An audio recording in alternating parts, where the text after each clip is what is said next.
कैसे हो आप सब लोग? आई होप अच्छे होंगे। आज मैं आप लोगों के लिए बहुत ही इम्पोर्टेंट चीज़ लेकर आई हूँ। अभी आप सब लोगों ने सुना होगा कि मोदी जी ने एक अभियान चलाया है कि 13 से 15 तक हर घर तिरंगा, है ना। और बहुत सारे लोगों ने, लगभग सभी लोगों ने अपने अपने घर में तिरंगा लहरा भी लिया है। लेकिन जिस झंडे को हम लहराते हैं, क्या उसकी हिस्ट्री के बारे में हम सब लोग जानते हैं अच्छे से? कुछ लोग जानते हैं और कुछ लोग आई थिंक नहीं जानते होंगे। तो आज मैं आप लोगों को यही बहुत ही महत्वपूर्ण चीज़ें जो हमें हमारे तिरंगे के बारे में पता होनी चाहिए, वो मैं आपको बताऊंगी। एक नेशनल फ्लैग कोड क्या होता है ना। इसी तरीके से तिरंगा पहले कैसा था, अब कैसा है। तो चलिए स्टार्ट करते हैं, ठीक है। आप लोग ध्यान से सुनिएगा। तो आखिर क्यों आरएसएस ने 52 सालों तक नहीं फहराया तिरंगा?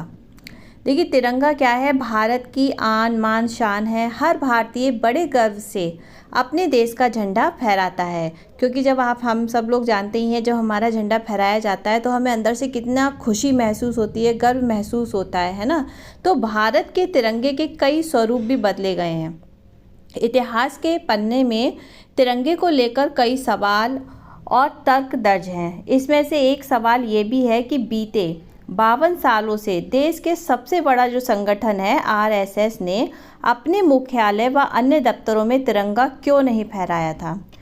तो 1950 में ऐसा हुआ होगा कि जिसकी वजह से आरएसएस ने अब तक तिरंगा नहीं फहराया। क्या था वो नेशनल फ्लैग कोड जिसकी वजह से आरएसएस के लिए तिरंगा फहराना अपराध की श्रेणी में आ गया था? चलिए अब हम इसको जानते हैं। तो आज़ादी के बाद संघ की शक्ति लगातार बढ़ रही थी और संघ ने राष्ट्रीय पर्व जैसे कि 15 अगस्त, 26 जनवरी में ज़ोर शोर से मनाने शुरू कर दिए थे। जनता ने भी इसमें बढ़ चढ़कर हिस्सा लेना शुरू कर दिया। फिर क्या हुआ कि इतिहासविद इसे तत्कालीन सियासत का हिस्सा मानते हैं। वे कहते हैं कि संघ की लोकप्रियता को रोकने के लिए ही राष्ट्रीय तिरंगा नियम यानी कि नेशनल फ्लैग कोड लाया गया। अब नेशनल फ्लैग कोड को 1950 में लागू कर दिया गया था। सबसे पहला जो हमारा नेशनल फ्लैग कोड जो था वो 1950 में लागू हुआ था। तो इस कोड के मुताबिक जो निजी स्थलों पर तिरंगा फहराना जो है वर्जित कर दिया गया था, यानी कि जो जिसके घर हैं और प्राइवेट जिसके दफ्तर वगैरह हैं, वहाँ पर कहीं पर भी तिरंगे को नहीं फहरा सकते थे, वह वर्जित कर दिया। अब तिरंगा सिर्फ सरकारी इमारतों पर कुछ खास लोगों द्वारा ही फहराया जा सकता था, ऐसा इस नेशनल फ्लैग कोड में बताया गया था। यदि कोई व्यक्ति इसका उल्लंघन करता तो उसे सश्रम कारावास का प्रावधान था। इसका मतलब क्या हुआ कि कानूनन अब तिरंगा संघ की शाखाओं में नहीं फहराया जा सकता था, क्योंकि ये प्राइवेट जगह थी। और आज़ादी की लड़ाई में तो हर आदमी तिरंगा हाथ में लेकर सड़कों पर होता था, लेकिन आज़ाद भारत में ऐसा संभव नहीं था। फिर ये सोचने वाली बात थी कि जब भारत आज़ादी के लिए लड़ रहे थे लोग, तब हर व्यक्ति के हाथ में झंडा था, है ना। और जब भारत आज़ाद हो गया तो वही झंडा जो है व्यक्तियों के हाथ में नहीं था। इसके बाद में क्या हुआ कि कांग्रेस के मेंबर ऑफ पार्लियामेंट में नवीन जिंदल ने अपनी फैक्ट्री जिंदल विजयनगर स्टील्स में एक तिरंगा फहराना शुरू किया। तो हंगामा वहाँ पर होने लगा। जांच पर जांच हुई, रिपोर्ट पर रिपोर्ट। नतीजा क्या रहा कि जिंदल को अपने ही देश में झंडा फहराने के लिए कोर्ट की शरण लेनी पड़ी थी। फिर 1994 से शुरू इस लड़ाई को, यानी कि उस समय से ये लड़ाई शुरू हुई झंडे को फहराने को लेकर। फिर 2002 में इनको सफलता मिली और 2002 में सुप्रीम कोर्ट ने नेशनल फ्लैग कोड में निजी क्षेत्रों में भी तिरंगा फहराने की स्वतंत्रता जोड़ने के लिए कहा कि भाई निजी क्षेत्रों में भी तिरंगे को फहराया जा सकता है, ऐसा कोर्ट ने ऑर्डर दिया। इसके बाद ये संघ विभिन्न कार्यालयों में भी तिरंगा फहराया जाने लगा। तिरंगा को घर घर फहराने का अधिकार दिलाने की जो मुहिम थी वह 1994 में रायगढ़ के एसपी रह चुके पूर्व डीजीपी राजीव चंद्र श्रीवास्तव का जो है इसमें अहम योगदान रहा था। उन्होंने जिंदल फैक्ट्री में फहरा रहे तिरंगे की जांच में कहा था कि इसमें किसी प्रकार से नेशनल फ्लैग कोड का उल्लंघन नहीं किया जा रहा है। अब आखिर हमारा ये नेशनल फ्लैग कोड है क्या, है ना। तो चलिए इसके बारे में जानते हैं। इस वर्ष हम अपनी आज़ादी का 75वां स्वतंत्रता दिवस मनाने जा रहे हैं। इस मौके पर केंद्र सरकार हर घर तिरंगा अभियान शुरू कर रही है। इसके मद्देनज़र सरकार ने देश की झंडा संहिता यानी कि नेशनल फ्लैग कोड में बदलाव किया है। बदलाव के बाद अब तिरंगा दिन और रात दोनों समय फहराए जाने की अनुमति रहेगी। इसके अलावा अब आपका पॉलिएस्टर और मशीन से बने ध्वज, राष्ट्रीय ध्वज को भी फैलाया जा सकता है, वहाँ पे फहराया जा सकता है। तो चलिए हम बताते हैं कि नेशनल फ्लैग कोड यानी कि जो हम झंडा फहराते हैं उस समय हमें कौन कौन सी बातों का ध्यान रखना चाहिए। सबसे पहला, आपका झंडे का प्रयोग व्यावसायिक उद्देश्य के लिए नहीं किया जाना चाहिए। किसी भी व्यवसाय यानी कि पर्सनल बिजनेस के लिए इसका उपयोग नहीं किया जाना चाहिए। किसी व्यक्ति या वस्तु को सलामी देने के लिए झंडे को नहीं झुकाया जाना चाहिए। झंडे का प्रयोग किसी वर्दी या पोशाक के रूप में ना हो। झंडे को रुमाल, तकिया या किसी अन्य ड्रेस पर नहीं छापा जाए। झंडे का प्रयोग किसी भवन में पर्दा लगाने के लिए न किया जाए। किसी प्रकार का विज्ञापन आदि सूचना अभिलेख ध्वज पर नहीं लिखा जाए। झंडे को वाहन, रेलगाड़ी, नाव, वायुयान की छत इत्यादि को ढकने में इस्तेमाल नहीं किया जाए। किसी दूसरे झंडे को भारतीय झंडे के बराबर ऊंचाई या उससे ऊपर नहीं फहराया जाए। तो ये था झंडे का नियम झंडे फहराने के। अब पहले के समय में हमारे भारत में तिरंगे का अब तक का सफ़र कैसा रहा है। तो सबसे पहले तिरंगे की अगर हम बात करें तो पहला राष्ट्रीय ध्वज हमारा क्या था। सर्वप्रथम कलकत्ता स्थित पारसी बागान, जिसे अब हम ग्रीन पार्क के नाम से जाना जाता है, 7 अगस्त 1906 को भारत का राष्ट्रीय झंडा वहाँ फहराया गया था। इसमें 3 रंग की पट्टियाँ थीं, हरा, पीला और लाल। इस तिरंगे में हरी पट्टी पर 8 सफ़ेद रंग के हथकिले फूल जो थे आधे खिले हुए कमल के फूल अंकित थे, और इसके साथ ही पीली पट्टी पर गहरे नीले रंग से वंदे मातरम लिखा था। लाल पट्टी पर बाईं ओर सूर्य और दाईं ओर क्या था, अर्ध चंद्र यानी कि आधा चंद्रमा सफ़ेद रंग में बना हुआ था। ये था हमारा सबसे पहला राष्ट्रीय ध्वज। उसके बाद में हमारा दूसरा राष्ट्रीय ध्वज कैसा हुआ। तो दूसरा राष्ट्रीय ध्वज जो है झंडा न केवल भारत की पूर्ण धरती पर फहराया गया बल्कि जर्मनी के स्टुटगार्ट शहर में मैडम कामा द्वारा 22 अगस्त 1907 को फहराया गया। यानी कि भारत में तो फहराया गया, जर्मनी में भी फहराया गया वहाँ के शहर में। इसमें हरी पट्टी पर 8 खिले हुए, पहले अर्ध खिले थे, पूरे खिले हुए कमल बने थे, और मध्य पट्टी पर यानी कि बीच की पट्टी पर रंग पीला था और उस पर वंदे मातरम लिखा हुआ था।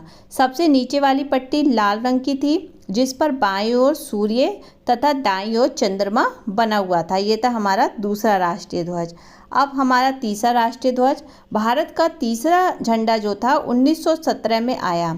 इसे डॉक्टर एनी बेसेंट और लोकमान्य तिलक ने घरेलू शासन आंदोलन के दौरान फहराया था। इस झंडे में 5 लाल और 4 हरी क्षैतिज पट्टियों के साथ एक सप्त ऋषि के 7 तारे थे। यहाँ पर क्या था, बाईं ओर और ऊपरी किनारे पर खंबे की ओर यूनियन जैक था।